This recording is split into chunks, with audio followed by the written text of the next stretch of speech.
Hi guys, welcome back my channel. ఇప్పుడు boondi curry పొడి పొడి ఆడేలాగా ఎలా ప్రిపేర్ చేసుకోవాలో చూపిస్తాను. వీడియోలోకి వెళ్ళిపోదాం రండి. ముందుగా టమాటో, పచ్చిమిర్చి, ఆనియన్స్ కట్ చేసి పక్కన పెట్టుకోవాలి. అలానే స్టవ్ వెలిగించుకొని కడాయి పెట్టుకొని కడాయి హీట్ అయ్యాక కొంచెం ఆయిల్ పోసుకోవాలి.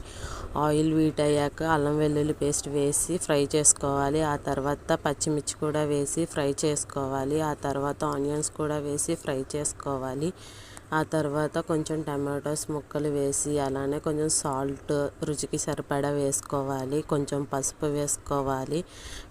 వేసుకున్న తర్వాత కొంచెం కరివేపాకు కూడా వేసుకోవాలి. వేసుకొని వేయించుకోవాలి.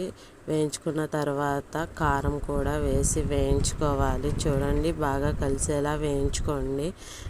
అలానే కొంచెం గరం మసాలా కూడా వేసి వేయించుకోవాలి. వేయించుకున్న తర్వాత బూందీ ఉంటుంది కదా, బూందీ పావు కేజీ తీసుకున్నాను నేను. ఆ పావు కేజీ బూందీ ఇప్పుడు వేసేస్తున్నా. చూడండి, బాగా కలిసేలాగా మిక్స్ చేసుకోండి. వీడియోలో చూపిస్తున్నట్టు నేను పావు కేజీ బూందీకి వాటర్ ఒక గ్లాస్ తీసుకున్నా. అది పెద్ద గ్లాస్ కాబట్టి ఒక గ్లాస్ సరిపోతుంది. అదే చిన్న గ్లాస్ అయితే కనుక టూ గ్లాసెస్ వాటర్ సరిపోతుంది. చూసారా, వాటర్ అంతా మగ్గాక బూందీ కర్రీ ఎంత పొడి పొడిలాడుతూ వచ్చిందో. మీరు కూడా ట్రై చేయండి. ఇలానే ఎలా వచ్చిందో కామెంట్ సెక్షన్లో కామెంట్ చేయండి. ప్లీజ్ ఫ్రెండ్స్, మా వీడియోస్ని లైక్ చేయండి, షేర్ చేయండి, సబ్స్క్రైబ్ కూడా చేసుకోండి. Please support for me. Please watching.